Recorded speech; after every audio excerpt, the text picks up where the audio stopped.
Hello everyone, स्वागत करती हूँ आप सभी का teaching goals based learning platform पर। कैसे हैं आप सभी? कैसे चल रही है आपकी तैयारी? तो हम लोग कर रहे हैं HSSC TGT जनरल पार्ट की प्रिपरेशन यहाँ पर चली हुई है। एनवायरमेंट अवेयरनेस की क्लासेस आपकी चल रही हुई है, बिकॉज आपकी जो रोड सेफ्टी का जो कंप्लीट सिलेबस है वो मैं आपको कवर करा चुकी हूँ। और हर वीडियो के डिस्क्रिप्शन में आपको पेडागोजी से लेकर के जीके की प्लेलिस्ट भी और रोड सेफ्टी की भी और EVS की सारी प्लेलिस्ट आपको जो है वीडियो के डिस्क्रिप्शन में पड़ी रहती है। आप वहां पर जाकर के प्लीज देखिए।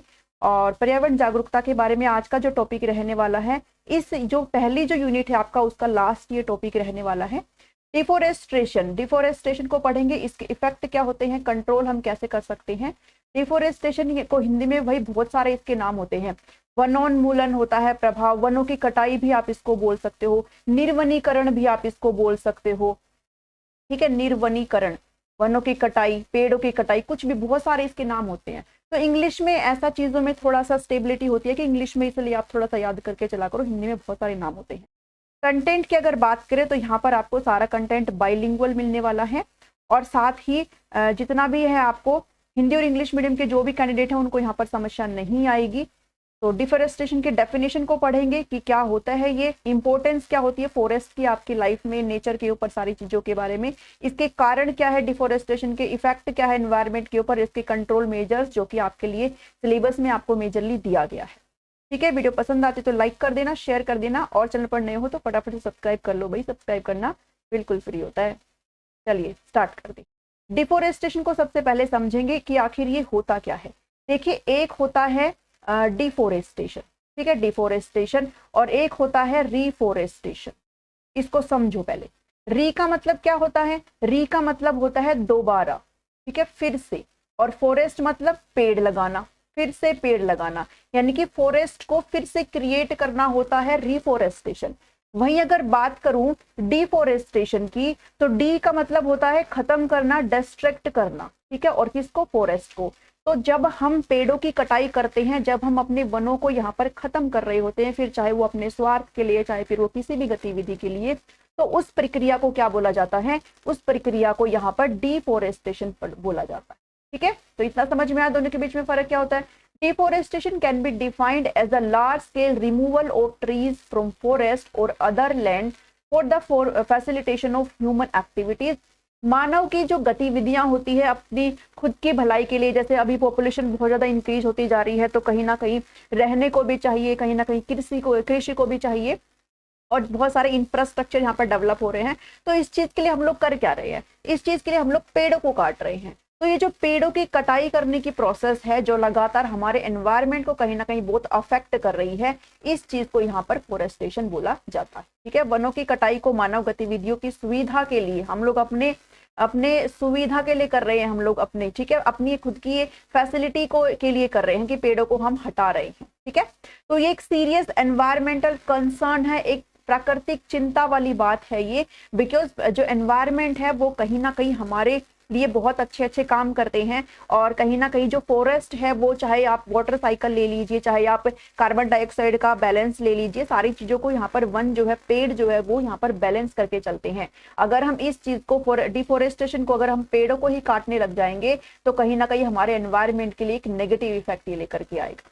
ठीक है, तो आज की इस वीडियो में आपके साथ यही चीजें सारी जो है कवर करी गई है।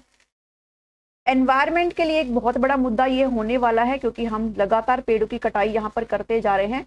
Since it has result in the loss of biodiversity, damage to natural habitats, disturbance in water cycle। Biodiversity क्या होता है? बायोडाइवर्सिटी का मतलब होता है जैव विविधता। आपके एनवायरमेंट में, आपको आपके इकोलॉजी में जो कुछ भी है, फिर चाहे वो प्लांट्स हो, चाहे एनिमल्स हो, चाहे माइक्रो ऑर्गेनिजम्स हो, कुछ भी हो, जो भी हमारे एनवायरमेंट के अंदर जो कुछ भी चीजें यहाँ पर रह रही है एक पर्टिकुलर हैबिटेट के अंदर, तो वो सारी चीजें आपकी किसके अंदर आती है? वो सारी चीजें आपकी बायोडाइवर्सिटी के अंदर आती है। ठीक है, तो इसका यहाँ पर लॉस हो रहा है, क्योंकि बहुत सारे ऑर्गेनिजम्स होते हैं, हजारों करोड़ों ऑर्गेनिजम्स है जो कहीं ना कहीं फॉरेस्ट पे डिपेंड करते हैं। इवन ह्यूमन भी फॉरेस्ट पे डिपेंड करता है। तो अगर हम इसको ही खत्म कर देंगे तो बायोडाइवर्सिटी का एक कहीं ना कहीं यहाँ पे लॉस हो रहा है, डैमेज हो रहा है नेचुरल हैबिटेट्स के लिए। Disturbance in water cycle. Water cycle क्या होता है? जल चक्र इसको बोलते हैं। जल चक्र का मतलब होता है continuous movement of water with in the earth and atmosphere. इसका मतलब क्या होता है कि जो पानी है वो धरती से यानी कि अपनी जो ग्राउंड लेवल से उठ करके आसमान तक जाता है एंड देन वर्षा के रूप में वापस हमारी ग्राउंड पर आ जाता है। तो ये जो प्रोसीजर है इसको क्या बोलते हैं, जल चक्र बोलते हैं।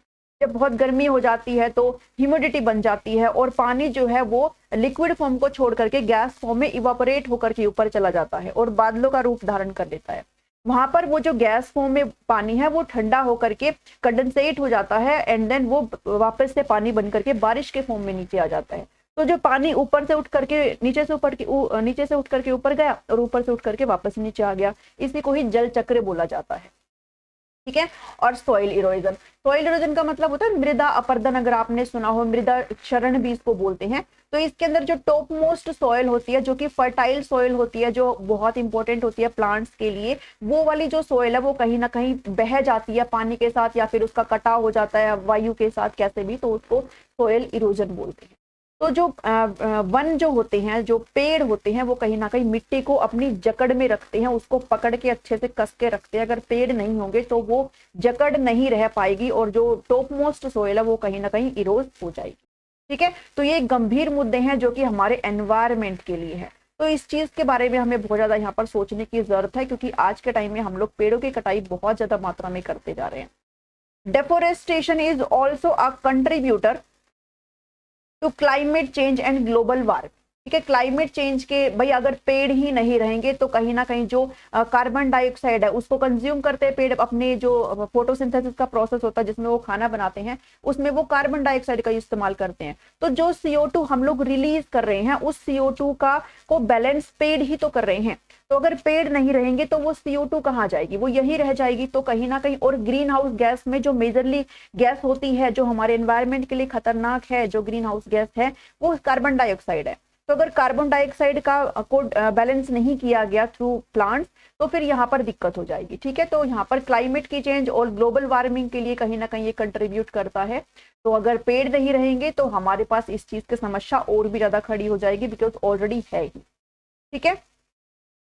अब फॉरेस्ट जो है वो इतने इंपॉर्टेंट क्यों होते हैं, पेड़ इतने इंपॉर्टेंट क्यों हैं? मैंने आपके सामने इतने सारे टॉपिक जो पॉइंट्स है वो ऊपर डिस्कस किए हैं कि ग्लोबल वार्मिंग के लिए, ठीक है, जितने भी आपकी कार्बन डाइऑक्साइड की गैसेज है उनको यहाँ पर ये बैलेंस करते हैं। तो ये सारे पॉइंट्स यहाँ पर इंपॉर्टेंट है भाई। सॉइल इरोजन को ये जो है पेड़ जो है बचाते हैं, ठीक है, इरोजन को होने से बचाते हैं। तो ये सारे पॉइंट्स यहाँ पर बहुत इंपॉर्टेंट है। तो forest combat climate change bye absorbing green house gas को ये एब्जॉर्ब करते हैं। वही बात है जो मैंने आपको बताई, जैसे carbon dioxide gas green house gas का एक मेजरली हिस्सा होता है CO2, जो कि वो यूज कर लेते हैं प्लांट्स। ठीक है। हम लोग ऑक्सीजन को लेते हैं और कार्बन डाइऑक्साइड हम लोग रिलीज करते हैं। तो उसी कार्बन डाइऑक्साइड को प्लांट्स यूज करके अपने खाने के लिए इस्तेमाल करते हैं। तो यहाँ पर बैलेंस हो गया। ठीक है। तो ये बैलेंस नहीं हो पाएगा अगर डिफोरेस्टेशन, अगर पेड़ों की कटाई ऐसे ही चलती रही तो।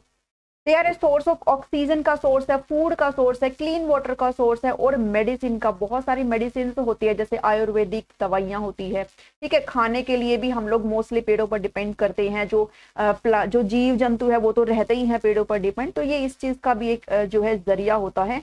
तो हमें इस चीज को भी कंसिडर करके चलना है। They play a vital role in the water cycle. मैंने आपको अभी वाटर साइकिल समझाया था कि जो जल चक्र है उसके लिए भी ये लोग रिस्पॉन्सिबल होते हैं। And they work to add water to the atmosphere by the process of transpiration. Transpiration एक ऐसी प्रोसेस होती है जिसमें जो पौधे होते हैं अपनी रूट के थ्रू पानी को एब्जॉर्ब करते हैं, जड़ों के थ्रू पानी को एब्जॉर्ब करते हैं, और जो एक्सेस ऑफ वाटर होता है उसको अपनी पत्तियों, अपनी टहनियों या अपने फ्लावर्स के थ्रू रिलीज करते रहते हैं और एनवायरनमेंट के अंदर पानी की जो बैलेंस है उसको बनाए रखते हैं। तो ये जो प्रोसेस होती है जिसके अंदर वो लीव्स के थ्रू, फ्लावर्स के थ्रू, स्टेम्स के थ्रू अपने पानी को जो रिलीज कर रहे हैं, एक्सेस वाटर को जो रिलीज कर रहे हैं, वो प्रोसेस आपकी ट्रांसपिरेशन प्रोसेस कहलाती है। ठीक है। आई होप आपको क्लियर हो रहा है। तो ये चीज है एक इसके अंदर।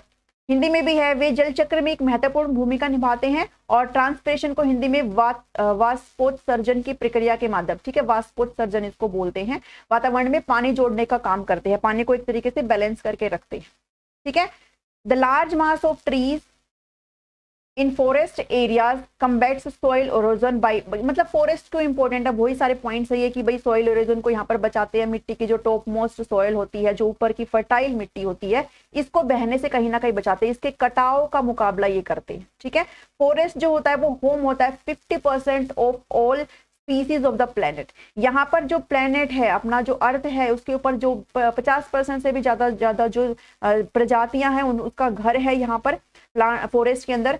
They account for overall 80% of the land based biodiversity globally. Forest are home to approximately 30 crore human beings. ठीक है, तो भाई फॉरेस्ट के ऊपर तो हम लोग चाहे हम माने या ना माने हम लोग हैं, इसके ऊपर डिपेंड करता है। हम लोग हैं, हमारे एनिमल्स हैं, जितने भी चीजें जो हमारे वन में पाई जाती है सारी चीजें फॉरेस्ट की। अगर फॉरेस्ट ही नहीं रहेंगे तो यहाँ पर जीवन इतना संभव नहीं हो पाएगा। तो हमें इस चीज को भी कंसिडर करके चलना चाहिए। They are a source of raw material for many commercially important products। अब वनों के ऊपर हम लोग सिर्फ अपने खाने के लिए नहीं, रहने के लिए नहीं, बल्कि हम लोग अपने कमर्शियल पर्पस से, अपने बिजनेस पर्पस से भी इनके ऊपर जो है डिपेंड रहते हैं। जैसे वुड का हम लकड़ियां काटते हैं और हम इसका इस्तेमाल पेपर वगैरह बनाने में करते हैं, ठीक है, फैब्रिक्स वगैरह बनाने में करते हैं। तो ये हमें खाने को तो दे ही रहा है, साथ ही साथ हमारे लिए एक जॉब का काम भी करता है। ठीक है, एक कमर्शियल पर्पस के लिए भी हमारे लिए जो वन है वो बहुत इंपॉर्टेंट हो जाती है। नेक्स्ट पे बढ़ते हैं कि कॉजेज क्या है डिफोरेस्टेशन के, वनोन्मूलन के कारण क्या है, आखिर ये हो क्यों रहा है। तो इसके पीछे काफी कारण है आपको जो दिए गए हैं, जिसके अंदर जो प्राइमरी फैक्टर है, जो मेन फैक्टर है, मानवीय गतिविधियां यानी कि ह्यूमन एक्टिविटी। हम लोग अपने यहाँ पर स्वार्थ के लिए पेड़ों को काट रहे हैं और उस स्वार्थ के अंदर बहुत सारी चीजें आ जाती हैं। ठीक है, जैसे खेती के लिए बहुत सारे, मतलब खेती का जो लेवल है वो काफी ज्यादा है, खेती का जो परसेंटेज है वो काफी ज्यादा है। खेती के लिए हम लोग जो है वनों को, पेड़ों को यहाँ पर काटते जा रहे हैं ताकि ज्यादा एरिया में हम लोग यहाँ पर खेती कर पाए, एग्रीकल्चर कर पाए। ठीक है, तो जो प्राइमरी एक्टिविटीज है वो कौन कौन सी आपकी, वो आपका एग्रीकल्चर है, खेती है, स्मॉल स्केल पे, लार्ज स्केल पे फार्मिंग हम लोग कर रहे हैं, लॉगिंग कर रहे हैं। इसका मतलब क्या है, cutting of trees for use as raw material, यानी कि कच्चे माल के रूप में उपयोग के लिए पेड़ों की कटाई हम लोग करते जा रहे हैं। ठीक है, माइनिंग कर रहे हैं, खनन कर रहे हैं, और जो अर्बन एक्सपेंशन है यानी कि शहरी जो मतलब विस्तार को आप मान लीजिए, शहरी विस्तार करने की कोशिश कर रहे हैं। इसके लिए हम क्या करें, clearing of forest area for the construction of infrastructure. इस इंफ्रास्ट्रक्चर के हम लोग क्या कर रहे हैं, पेड़ों को यहाँ पर काटते जा रहे हैं। ठीक है, शहरी विस्तार कर रहे हैं, बुनियादी ढांचे के निर्माण के लिए वन क्षेत्र की हम लोग सफाई कर रहे हैं। तो ये हमारी कुछ ह्यूमन एक्टिविटीज है जो हम यहाँ पर कर रहे हैं। डाटा की अगर बात करें, according to the secretariat of UNFCCC CCC United Nation Framework Convention on Climate Change, agriculture जो है वो रूट कोज है, यानी कि जड़ है एक तरीके से। मैंने आपको ऊपर बताया ना कि एग्रीकल्चर जो है वो मेन चीज है। एग्रीकल्चर की वजह से ही ज्यादातर हम खेती की वजह से ही वनों को काट रहे हैं। तो यहाँ पर भी ये यही कह रहा है कि एग्रीकल्चर जो है 80% ऑफ द डिफोरेस्टेशन, यानी कि 80% जो पेड़ों की कटाई है वो किसकी वजह से हो रही है, उसका जो मेन कारण है वो खेती है, वो एग्रीकल्चर है। ठीक है, तो ये यूनाइटेड नेशन की तरफ से ये डाटा आया है। कोज की बात करें तो भाई कहाँ कहाँ कितने परसेंट कैसे कैसे यहाँ पे सारी चीजें हो रही हैं। तो यहाँ पर लोजिंग हो रहा है 10 to 15% हम लोग पेड़ों की कटाई कर रहे हैं। लार्ज स्केल पे एग्रीकल्चर 15 to 20% कर रहे हैं। कैटल पास्चर मतलब जो जीव जंतु है वो मतलब खा जाते हैं, ठीक है, कैटल को चराते हैं उनको, तो 20 से 25%।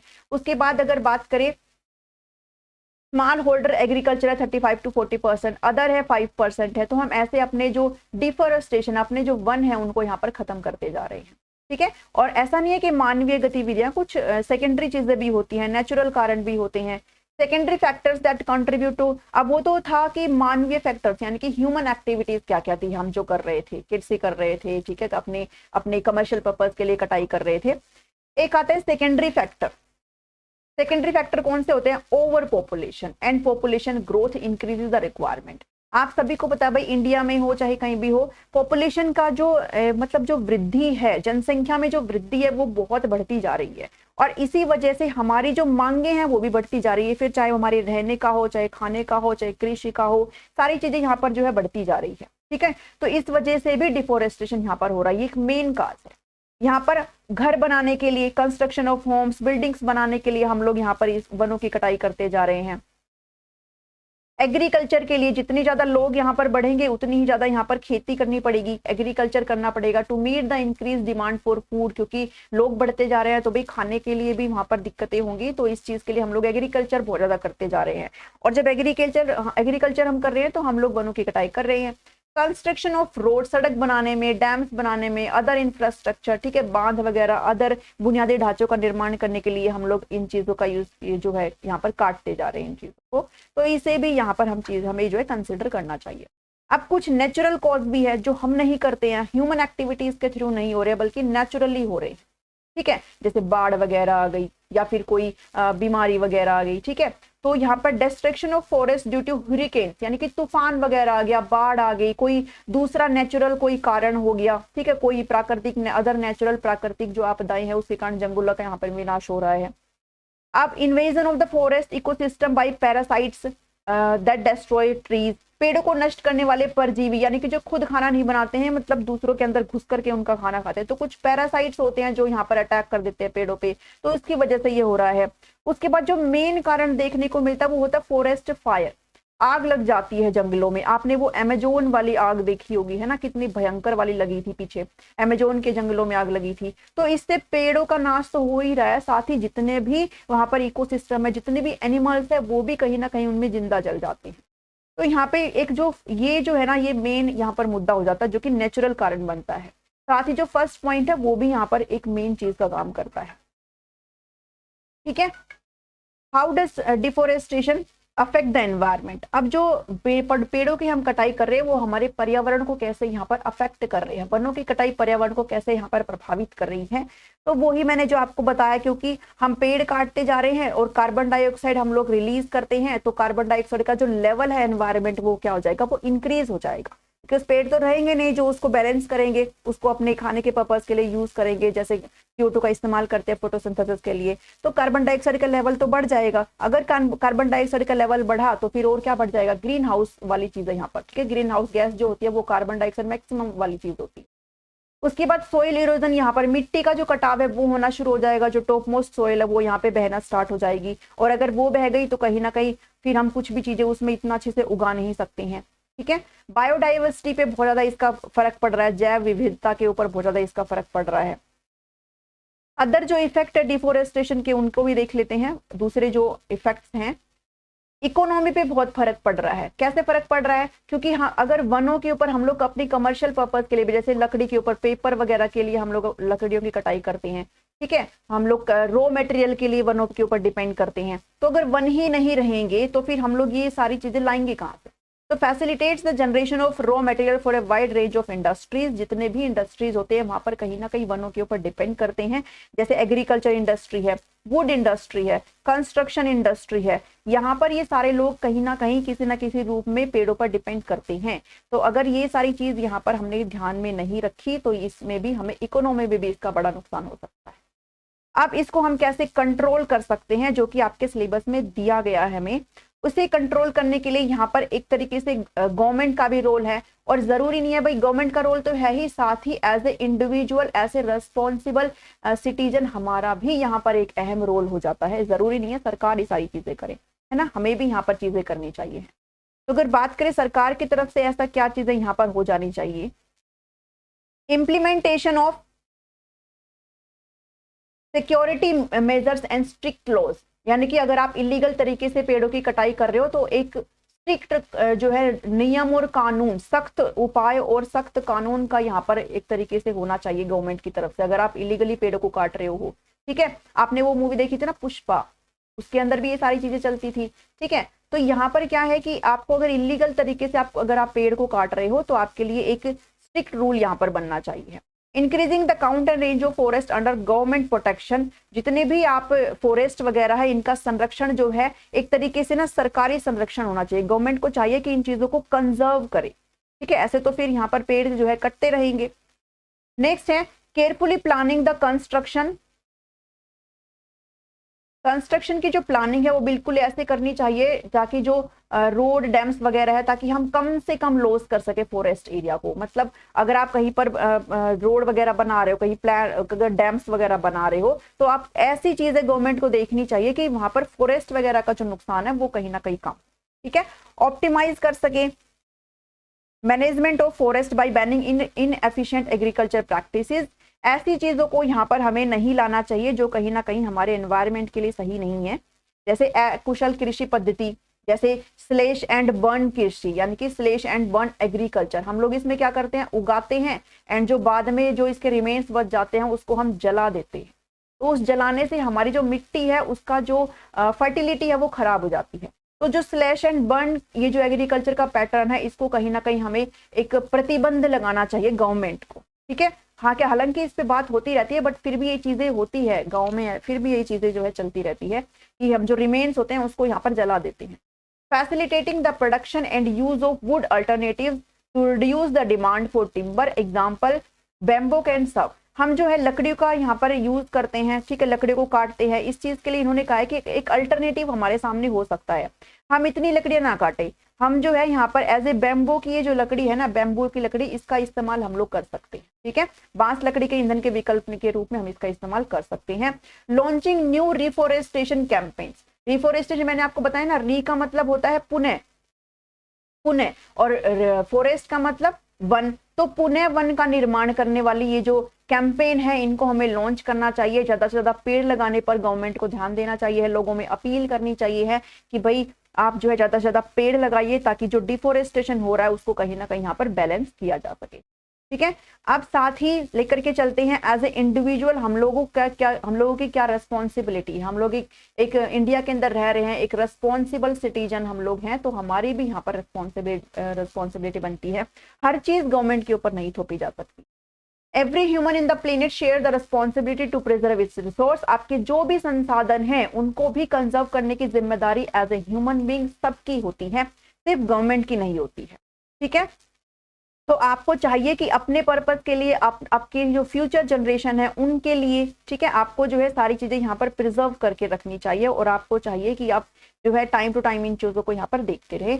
N individual can contribute to the prevention of. आप कैसे एक इंडिविजुअल, एक व्यक्तिगत रूप में आप कैसे इस चीज पे ध्यान दे सकते हो, कैसे आप इस चीज को प्रिवेंट कर सकते हो, कैसे आप वनों की कटाई को रोक सकते हो। आप 3R का जो ये रूल है इसको अप्लाई करके इस चीज को यहाँ पर रिड्यूस कर सकते हो।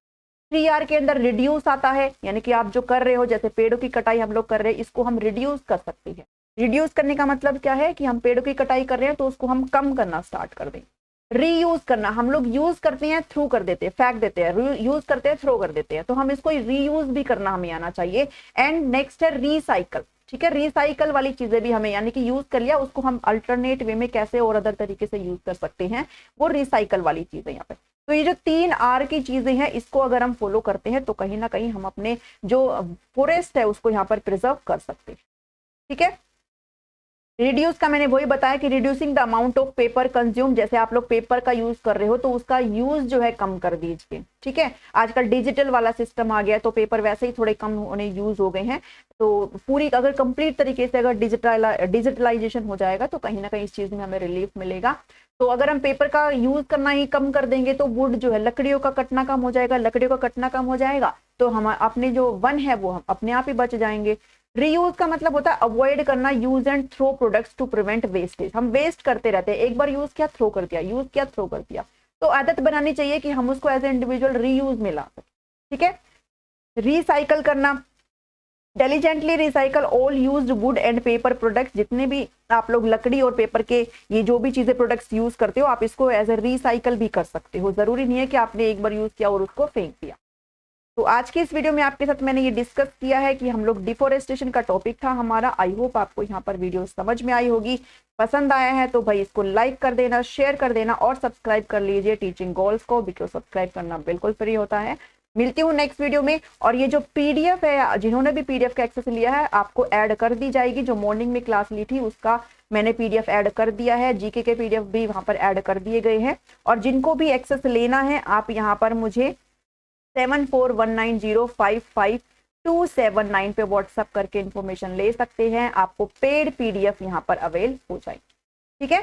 तो आज की इस वीडियो में इतना ही था। मिलती हूँ नेक्स्ट वीडियो में। Thank you, thanks for watching me.